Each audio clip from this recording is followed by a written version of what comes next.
Welcome to USA Global TV and Radio, where our mission is to provide education, entertainment, hope, and inspiration. USA Global TV and Radio connects you with experts and audiences all around the world every single day to help you succeed in business and to live a richer life. Visit us at usaglobaltv.com to learn about career and life-changing training and mentoring programs like the Listening Mentor. Subscribe to our newsletter to stay informed about our special programs and offers. Discover how you can become a guest on one of our shows or a host or producer of a USA Global TV and Radio show of your very own. That's USA Global TV and Radio, where the doctor is always in.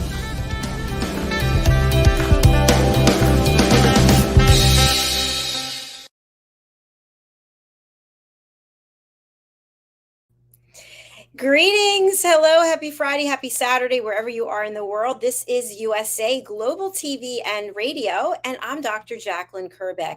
Our show today is Coexistence and Sustainability with Pet Psychic AMINAH, and our topic is Planet Protectors, a journey towards sustainable living. Oh, this is a heavy one. I'm starting to crumble. Let's welcome our expert, AMINAH, from California, the United States. Hello. Welcome. Thank you so much. Love our tree. Love our tree. Everybody love our tree. And I hope you're ready for some serious weightlifting today. Maybe. As you know, in my secret, I've had some heavy weightlifting, and we're gonna fill everybody in on that exciting moment or hour or two next week.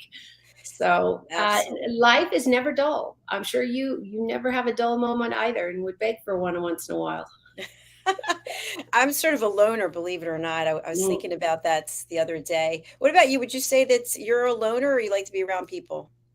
I'm around people because everything kind of requires that I do. But at this point in my life, you know what? I'm really enjoying doing the alone thing. I've been at it for a few years, and everybody was so surprised. I got a lot of family. Oh, wait a minute, but you're not. And I said, no, that's not who I am anymore. I don't need 10 people. Or when you're a public speaker, and I've been doing it since I was 9, my first public speaking, because of my parents and who I was and who our family is. So I've been in crowds and audiences all my life. It's really refreshing to know that I can be here and be singularly available to help people through things. Have to do the crowds anymore. It's really refreshing to try something new. Yes, I agree with you. And something I think is a little bit of a tie-in is that as we evolve and we get less young, things start to happen. You like that little phrase there? More knowledgeable, you mean? Of course, absolutely. But our planet is also evolving. And one of the things is that I really feel is important to mention is that we have free will. We have the ability to do self-care. And we have to take care of ourselves before we can take care of anyone else. But we're not doing a great job on taking care of our planet. And as you know, there's different parts around the world. If there was a report card given out, it would be an F.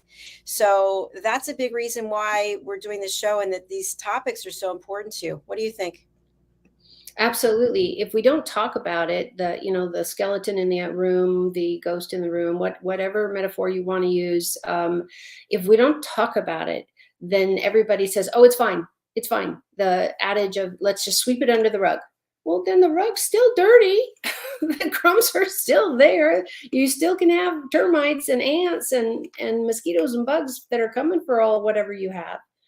So let's think about, how do we get by together? Because we can't do it alone. Everybody's like, no, I can do it all by myself. Well, do you grow your own vegetables? Do you bake your own bread? Do you build your own home and the bricks and the material to build it? No. At some point, something you do or touch or need is generated by somebody else or some other organization. whatever that is. Even if you're saying, I'm going to live in the wilderness, I'll build my own house and all that. Well, you just took down trees that were growing for oxygen or plants and or all of that. So again, you're not alone. If it's the trees you're depending on, if it's the rain you're depending on, if it's the cattle for the meat you eat or the fruit you want and the plants are growing it, we all are connected. And when we deny that is where we're heading now. We're not taking care of the soil. We're not taking care of the environment. We're not coexisting with the trees and the deer and the lions and everybody else. That's what we're encouraging you to do. Find that path of living together, and then we all get to the finish line, whatever that is. Together, healthy and sustainable. Excellent. Thank you, Amina. We do have a comment from one of our top fans, Gaffa. Nice to have you with us, joining us from Ghana. What time is it there in Ghana? I think you were 7 hours ahead of us. I don't remember. Let us know. Oh, wonderful. Thank you. So something interesting that I was reading about the other day is, I'm in a beach town and they're bringing the big windmills. I guess they're going to start putting them on the coast. Yep. And I'm wondering, what are your thoughts about how this is going to change the ecosystem of the ocean or the ecosystem of the birds? Is there any concern there? Oh, absolutely. Especially bird strike. This is the term that we use. The birds get stuck in the propellers of a plane, or they get into a wind machine, and they have no concept of this is fake, this is artificial, and this is wind. Is that a thing? Well, for a bird, it's all the same. But what we haven't yet conquered across the board, and it's always a learning curve. Remember, we're always should be in a learning curve, because things change, the environment changes, the animals change. So what we have to think about is, how does this affect local birds, local habitats, and the soil and the sun, and how much? This is a huge science project. And until you do it, until we experience it through every season and every type of possibility, which would take decades. So going at something we do, I hope, get the scientists involved, get the animal scientists, get the bug scientists, get everybody, environmental scientists involved, who have spent their lifetime of career studying all of these microscopic things that you say, oh, I didn't see that. I didn't know that. I didn't, whatever. This is the time to do the research before we act. We tend to, and Dr. JACALYN, maybe you've seen it differently, but for me, I've seen where we tend to jump and say, I know how to cut this tree down. And then it falls on your house and you go, oh, I guess I'm not really great at that. And I actually have a family member who did that. Oh, I can do this. And nope, my uncle went out there and went, yeah, no, that hit the garage. That's not how that works. And he was a professional. He logged for a career for years, and took on all the male cousins for a while to give them some skills. You got to ask specialists, ask people who know, ask people who think they know, and then weed out what you need and test what you need, maybe on a small scale, not on the big scale, until you figured it out. Thank you so much. We also have a follow-up from Gaffo. It's 7:06. Wow. So there's not that much of a difference. It's 4 hours. That's great. 3:06 here. Absolutely. All right. Thanks for being here, Gaffo. Something of interest that I really find fascinating. I love to eat salmon. Mm-hmm. And we have another show, the United Kingdom News and Culture, and we've got someone who was the chairman of the fisheries for Scotland, and he's actually now a consultant for fisheries. And we talk a lot about the migration of fish. And so I love salmon, I love wild salmon, and now my understanding is a lot of the salmon is being farm raised outside of the ocean. So it's nowhere near the ocean, maybe 30 miles away or something. So what are your thoughts about how we as humans, we polluted the oceans, right? Yep. Yeah. So we've dropped our nets, and animal life has gotten caught up in there, and the coral and everything else. And so now we actually have to grow something that lives in what God gave us. We have to grow it, feed it, take care of it, nurture it somewhere outside of its natural element. Well, what they're finding, and they're working on it so much better than when I was first researching this, was over 20 years ago, when it was really, really, really new. And they were testing the whole farming because they knew where this was going. They were having so many problems with wild caught. And no matter how many also laws and rules they put up that you could only catch this many, or you could only have this many, or you had to have a fishing license, it was really hard for rangers to monitor that on a 24-hour basis. So there was still too much damage going. So now they're like, okay, wait a minute, we're running out of food source here. Let's try to farm it. And they're doing that with fish.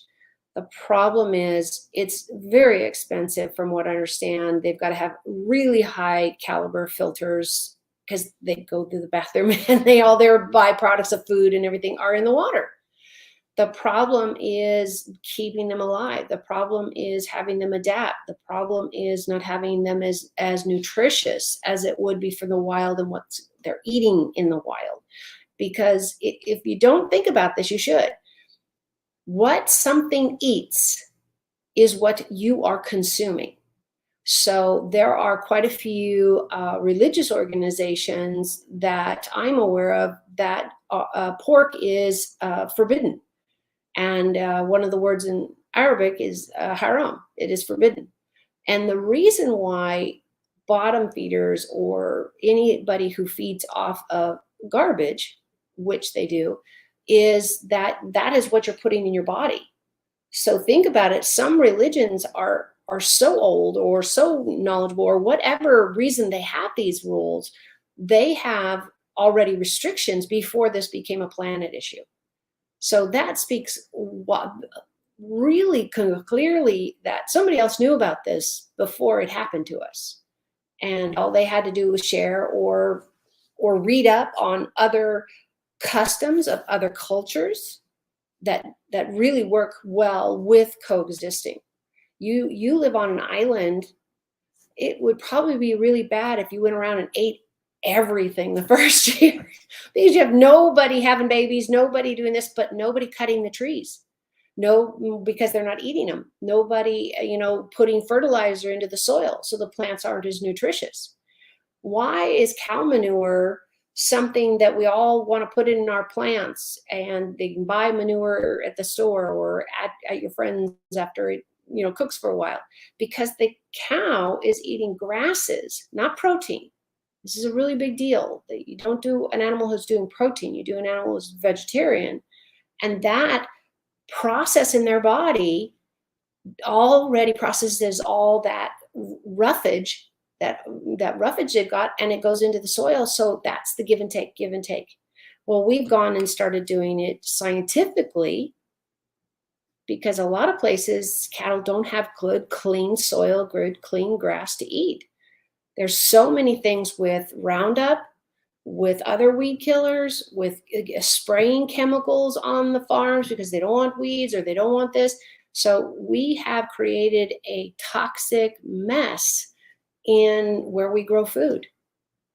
And everybody found out pretty quick. I don't know, Dr. Jacalyn, you might remember this better than me, but organic and whole foods, where you actually knew what all the ingredients are, that you could read past the top 3. Ooh, look, I know what those are. I don't know what the 10 others are. And that really hit us, 20 years ago? Really, really, everybody's like, oh, wait a minute. I don't know what those other 20 ingredients are. So people are really becoming educated. And that's what I'm hoping you'll hear too, is that, please, if you don't know the ingredients in something you're eating, well, first go find out what it is. It could be color number 2 or something, and that might not be a problem for you. But if we keep supporting the organizations that are putting all these chemicals in, then they'll keep making it. It's a simple money thing. It's very true. It's very true. I've shared this before, but since meeting you and working with you for the last 2 years, I've stopped using spray tan. I used to, Right, spray because I right. don't want chemicals on my body and putting that into the air. I stopped using hairspray, Wow. and I stopped using those towelettes that you use to take your Yeah, makeup off yeah. because they're all filled with chemicals. Well, And then, of yeah, course, it, that's not just the makeup, disposable. but then they're one use. Right, exactly. What? Then you have to, Yeah. yeah, So you hit the nail on the head. What I highly suggest is, you go to the dollar store, my favorite cheap store, wherever, and just get a whole bunch of and go to Macy's, go to wherever, and get some high quality washcloths that are going to last for a while, and then just throw them in the laundry. You're already doing laundry at some point, unless you're hand washing everything. But that cloth is going to be softer. It's going to last longer. You can bleach it if it, God forbid, gets something on it. It shouldn't. Now, nail polish. Sorry, you get nail polish on anything, then your nails, it's on. It's not coming off.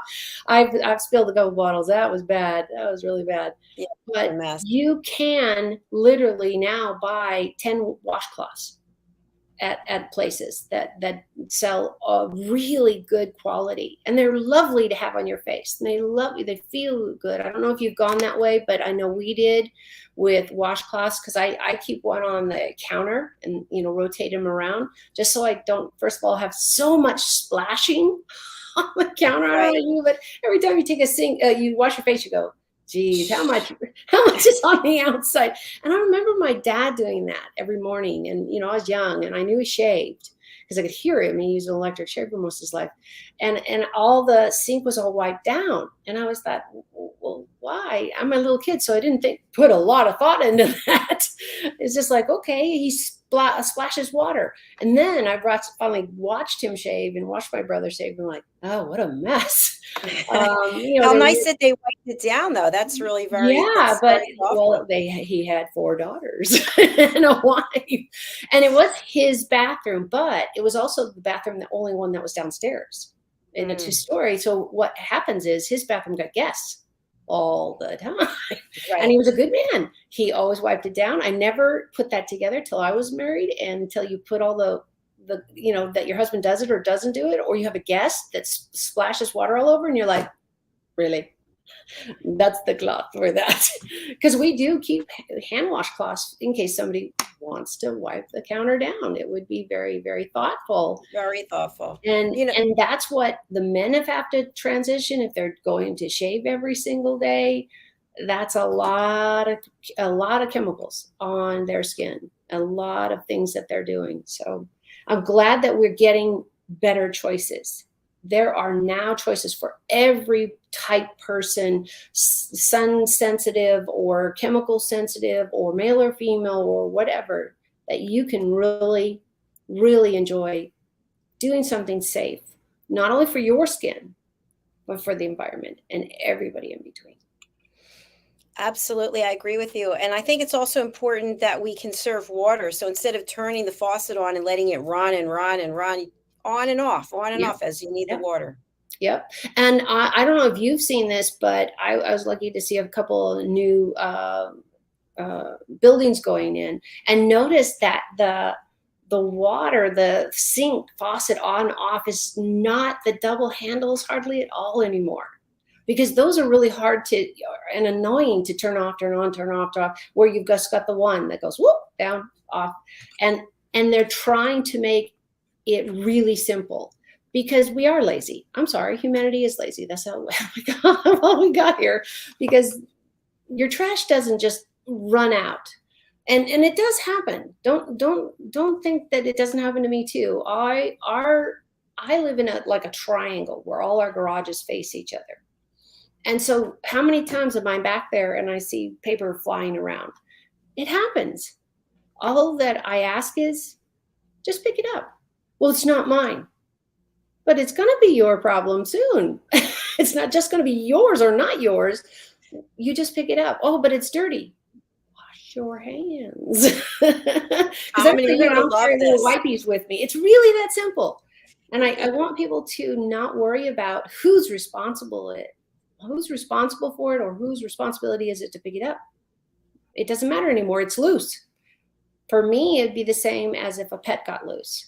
It doesn't matter if it's my dog or my cat or anything. Somebody out there is sad or crying or whatever. And why couldn't I help? If you saw a child wandering down the street, literally barely can walk, child, 2-year-old, would you just walk away? No, I doubt any of us would walk away. Or you'd call the police and say, hello, there is a child holding on to me that is not mine. Whatever that is, think about the world as a totality, not as you as the individual. Oh, but it doesn't affect me. Oh, it's not my child. Oh, it's not my dirt. Oh, it's not. That thought got us to this day. That's exactly right. Last night, actually, I was taking the trash out. And as I was putting some trash into the container, a piece of trash blew away. And it was raining and it was windy. And I thought, oh my gosh. And I literally went running. I was running after it. It kept rolling and rolling. And I thought, no, I'm going to be able to get it. And I got it and I put it back. And I had to go like at least a block and in that weather. And I thought, no, that's the right thing to do. And I did it. And it's a hilarious story. And then if your neighbors see you running down, you say, hi, just got to get the paper. I've had people yell at me, friends or family or people I'm with that I, receipt ran away out of a book. I opened it or whatever. As you said, it just ran away and you didn't even know you had a loose piece of paper. And they're like, just leave it. Somebody will get it. No, I'm somebody. I'm going to get it. And I know I have not very many friends that are like, why do you always pick up the trash? Because I can. And I'm not going anywhere I'm going to eat or worried about my hands. I have wipes in my purse or some water somewhere I can wash my hands because I can. And I'm hoping that it saves a life. Because what you don't think of, it's just a piece of trash. If you think about rubber bands, even paper clips or bags that have ties or whatever, they are death-defying for wildlife. They're just out there killing left and right because they get tangled in them. Kites with the string, if you've never seen that get trapped in a bush, oh my gosh. And if it's floating around, it can take out at least a few birds as it goes. And what a horrible death that would be. What an absolutely horrible death that would be. Some people would say, why do you do what you do? I'm always rescuing if I can't. And we're going to have a show about what the one I did 2 days ago. So we'll fill you in. But dogs, cats, gerbils, whatever. Have I been bitten? Never by a domesticated. A snake, yes. I had a snake that was trapped in a rock. And I got her out, and I got bit for it too, but she was non-venomous, so I'm just fine. Well, I think you're making some really good points, which I'm going to make an analogy, which is we gain weight and we're all upset about it. And then we want to lose weight and we want it to be gone by tomorrow. But today's Monday, right? But it was gradual. Right. It was gradual. It came on gradually. Right. And all the things that have happened to this planet have been happening over decades. And it's now that we're in a point where people are finally going, oh, I guess there is global warming. Really? Hello? So it's going to take all of us collectively together doing whatever it is that we can do now, not waiting and not waiting for somebody else to come and do it. It's us. Right. It has to be me. It has to be me. You always need to please think about it. What can I do? Oh, I'm handicapped, or I'm busy, or it doesn't matter. Do you walk to your car? I've gotten more grief from family members because every time I walk to my car, if there's a piece of trash on the ground, I pick it up. And they're like, that's gross. Well, I'm not touching my face afterwards. I go and wash my hands. Or you bring wipes with you. Again, they're single use. And so, don't create a problem try to solve a problem. So I'm always just doing a dry when I've done a great deal of hiking. And we've talked about sometimes there's no water source and you run into something and it's sticky or you've got it on your hands. Honestly, I will go down and pick up soil. I'll rub it between my hands, and that's what I can do right now. That's what I can do right now. And if you're lucky, the soil is clean and decent around. But really, you can be that simple till you can get to soap and water, or you can get to water. Just rub your hands in the soil in the cleanest places you can find, and it will really be a first start in getting that cleanliness there. But sometimes we don't have soap or water, and we're in the middle of nowhere. So don't do it on an asphalt field. Don't do it in a parking lot. Just find some just good old potting soil, dirt, whatever, rub it between your hands, and that is a great holdover until you can get to soap and water. Yes, absolutely. Now, what other direction or advice do you have for people who are living in the city, for example? So they're always touching dirty things. Everything in the city is pretty dirty. I'll tell you what I do. Please. And this might not be the best idea, but I take one paper towel and I open everything with that same paper towel. And then I fold it up and I put it in my purse, and then I take it back out again and open everything. And then I wash my hands whenever I get to where I'm going. That's absolutely fabulous. First of all, you're not going through a roll of paper towels, and that defeats the point. It's easy to use. Paper towels themselves are thicker now. They're much more durable. You can do that over and over with it. And the towel isn't, you never mentioned water or mud or anything like that. It might happen, but when you don't have those moisture issues, you don't have a cooking place for the bacteria and the mold or whatever you could have touched to grow. So you've kind of stopped it right in its path. That is absolutely fabulous. I know some people carry baby wipes, especially if they have a baby. But I know we carry them way after not having any babies. And the problem is, though, those create a great deal of trash. But what happens if you take your technique and you have one, put it in a Ziploc bag? Let's say you know you're going to be in a really dirty place where you'd rather have something like hand sanitizer or something with you.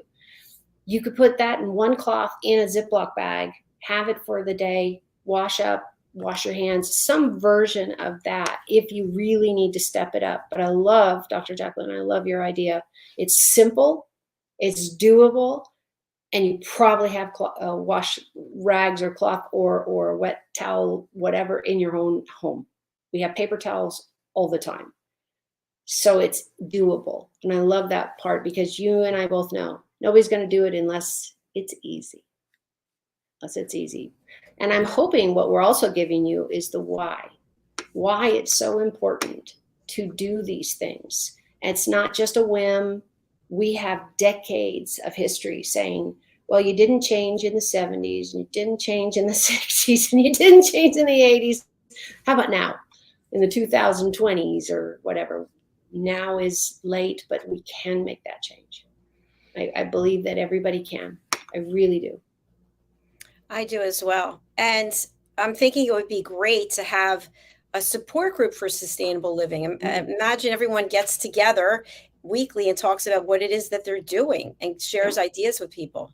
Wouldn't that be great? That'd be great. And that's a great platform thing, from everything from, like, we're doing this on YouTube also, and you also have all the social medias that you can get involved in and or support that are already going that direction, or start your own. Start your own. It's so simple. A lot of people ask me why my articles are strictly animals. I said, well, because that's what I do. I said, but I want you to learn how to be with animals, how to coexist with animals, how to be with your earth.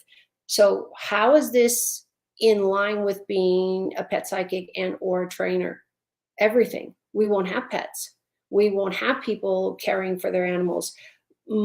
I don't know if I told you this in our audience, but here I go again. So our walkway, we're up on a giant hill. And so we have little walkways all over. And then for some reason, they put in this strip of dirt for a plant, which is weird because all the cars are there too. So everybody has to walk through them. So anyways, in these plants, they're very, very straight leafed.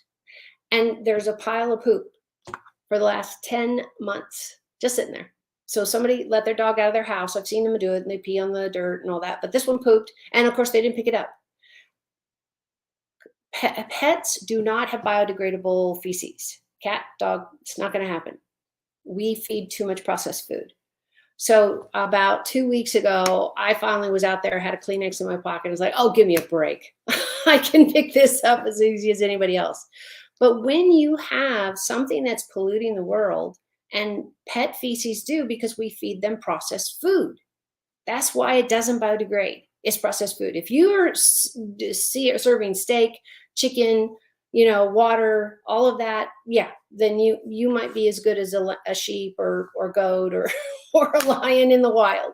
But most domestic pests, like 99.9999%, are getting processed cat food or processed dog food. It's not going to biodegrade. Please know that. And part of what you do is pick up after your pet. Oh, well, it'll be absorbed. No. Oh, it's somebody else's problem. Definitely no. That's your pet. Even, oh, it's my sister's problem. Well, were you taking the dog out for a walk? Yes. Well, then it's your problem. Because the dog doesn't carry a doggy bag. It's not a thing. They don't have any thumbs to even pick it up. But just know how we affect the real gardening or organic world. Plant a flower. And I've talked about this before. My stairway is covered with plants. Most of them I've rescued from half dead, nobody watered them at the nursery type thing. And so I'm helping the honeybee. I'm helping the birds. I'm helping them in the best way I can. So don't think your space is too small. One pot is good. If you can only fit in your life or your patio one plant, great. Do that. Try something. We all can be a part of the good part of the world, and not just the ones that, I don't know you, Dr. Jacalyn, but when I lose trash, especially, I haven't had them in a long time, the straw papers, and you're opening them up and you're sitting outside or something and the wind blows and there it goes. I kind of come unglued. I was like, oh man, how'd that happen to me? I want to go back to something that you said, because I think this is really interesting. I had 3 dogs and they all passed away. But when you would go around the community and they would have the waste station there, Yes. What they had were plastic bags. Yep. So you're supposed to pick up the waste in a plastic bag, which is also not biodegradable. Now they're coming out with biodegradable bags, and some people are changing to those. And I hope, the last time I checked, but it was a year ago, was the park system were going to those biodegradable bags and free bags. Believe it or not, people would come and steal them. It's really weird, but they would literally come and steal them from the parks, and they're spending a lot there. I know this because I worked in that system. But yes, how hard is it to say, I own a dog, I'm going to poop out here and I'm going to just let it go? And you're like, wow. Those kind of people, I'm like, I don't know how you function in the rest of your life, because that entitlement doesn't stop at my dog's poop is somebody else's problem. You and I both know that. The other day when I was leaving here, I was going out for a walk, and there was a woman who was on the lot here, and she was on the phone. She was walking her dog, and she had some kind of drink in her hand. Oh and my the gosh. dog was going to the bathroom. And Right. so I turned around and it just blurted out. I said, excuse me, I hope you're going to pick that up. And she looked at me like I was insane. Exactly. Like you're taking some kind of drug. Right. And well, she's blah, blah, blah. Everybody can hear her conversation. She's got this drink and she's got the dog. And so she said, oh, yes, I'll pick it up. But I didn't see any bag anywhere. And I didn't want to just turn and physically stare at her. Yeah. But I made a mental note of what she looked like, because I thought, this is part of the problem. Exactly. She's probably a visitor and she's just thinking, oh, it's the summer, I'll just bring my dog and let the dog go wherever. No, this is not cool. And it's not. And I think you are genuinely kind to think so positively. Everybody tells me that, so I can tell you that, because what I have seen, and maybe you have, especially, you know, being a more recent dog owner than myself, is that if they don't pick up once, they don't ever pick up. You could stare them down and say, you're going to pick that up, right? And so you're so gracious to say, oh, she's probably new. She's probably, and I would love to go there. But now we get a lot of people that come up and walk on our hill. That's always been the case. So it's a 50-50 chance up here. But you're walking in downtown, it's probably their dog, and they're probably not coming back. And no shop owner wants that. No homeowner wants that. I don't know about you, but you step in that stuff once, yes, and man, you're out for blood, and not the dogs, because they're doing what they naturally do. This is what they do. They got to go to the bathroom. It would be the same as if we went to the bathroom on the sidewalk and you said, you're going to pick that up, right? Or like not do that again. And then the city would be involved because, you know, we carry parasites more than the dogs do, believe it or not. Yeah, and it's you can get a fine for it as well. So that's an example. These are all examples of things that people can do. You can just change your behavior starting right now and say, if you're the one who's not picking up, say, you know what, I'm going to start picking up. If you're the one who's letting trash fly around, pick up the trash. If you're the one using spray cans and Roundup, and stop doing it. Right. And that's the best, well said. So well, but perfect, because it does have to start with us. We're not talking about what Dr. Jacalyn and AMINAH don't do. 101 course. These are things that I walk and I preach. And yes, I get in trouble with family members because I will pull out a napkin and they're like, and then they look for the poop. And they're like, you're going to pick that up? I said, yeah, because I can. Oh, but it should be the other person. Well, obviously the other person didn't think it was a big deal, regardless how rushed they were. And I have a Kleenex and there's a trash can in 4 steps. I think I can handle this. And at some point we have to let go it's their problem, to saying, you know what, I'm going to keep educating. I'm going to keep sending love. I'm going to keep sending support. We're going to keep doing this work, educating people why you have to pick up after domestic pets, because it doesn't biodegrade. This is not a bird or a squirrel or a mountain lion that their poop is from the outdoors.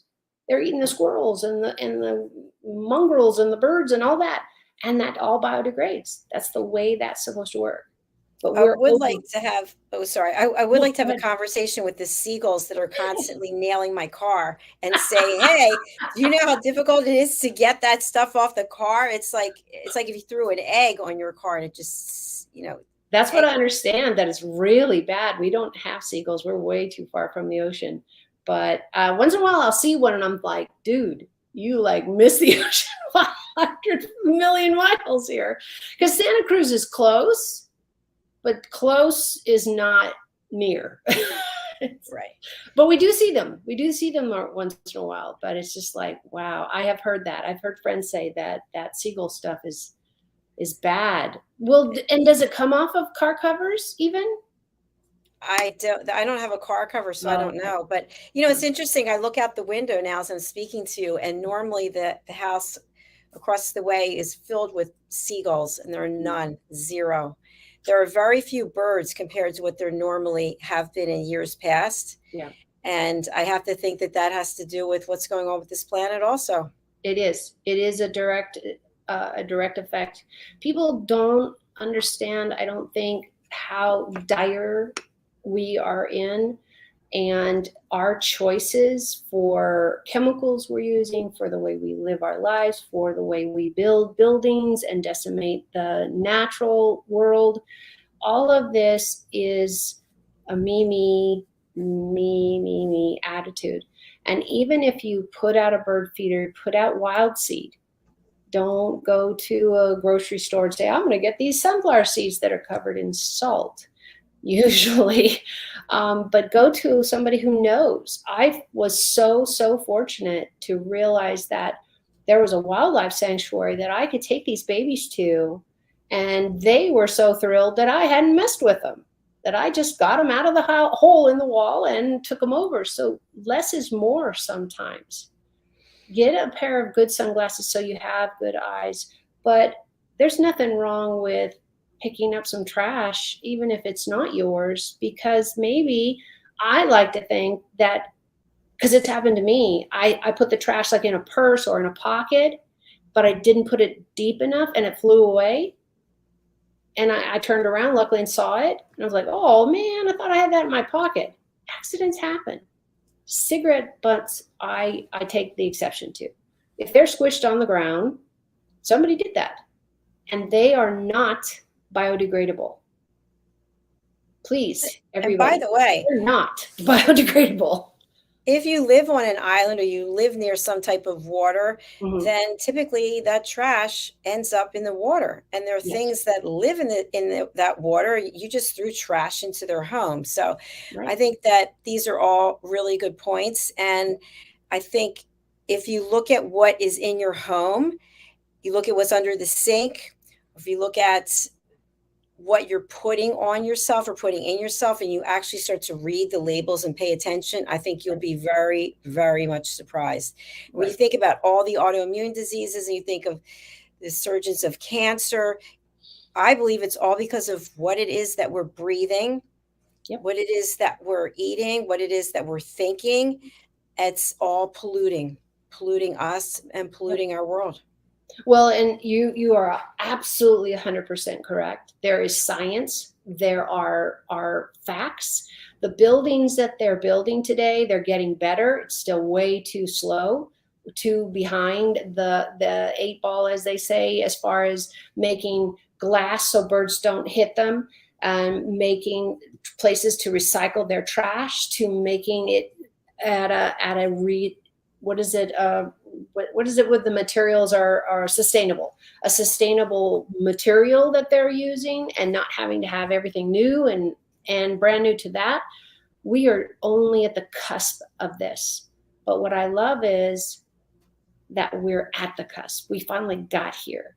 You and I remember the 70s, we remember the 80s, we remember the 90s, and going, wait a minute, we could have done better in all of those years. In all of those years, we were learning what we know now and say, no, we, me, you, and everybody else can make a difference, even if it's picking up one gum wrapper. It's a start. And that's all I'm asking everybody today. Think about where you can start, what you can recycle, what you can take. We don't drink much soda here, but once in a while you have guests or something like that, so we have it in the house. And I always take it to the recycle center, but nobody else in my family likes doing that. I love that process. I get money too, but it's not that. I love the fact that it's not going in a landfill. I've seen those landfills. They're full of diapers and bottles and other things that we can do better. I just know we can. And I believe that we can when we care. And that's what we're talking about. We're trying to give that information of what cause and effect happens, and cheer you on, cheer everybody on about how much support we want to give you. Very well said. Thank you so much, AMINAH. And thank you for being here, everyone. We are closing out another week here at USA Global TV and Radio. And AMINAH, what's the best way for people to reach out to you, and who would you like to contact you? If you have any difficulties and or looking to adopt anything with your pets, I'd like to be helpful, and that is what I do. Yes, I can talk to them from a distance. That location does not make any difference, but that's with your permission. I don't go around invading people's privacy in their minds without that.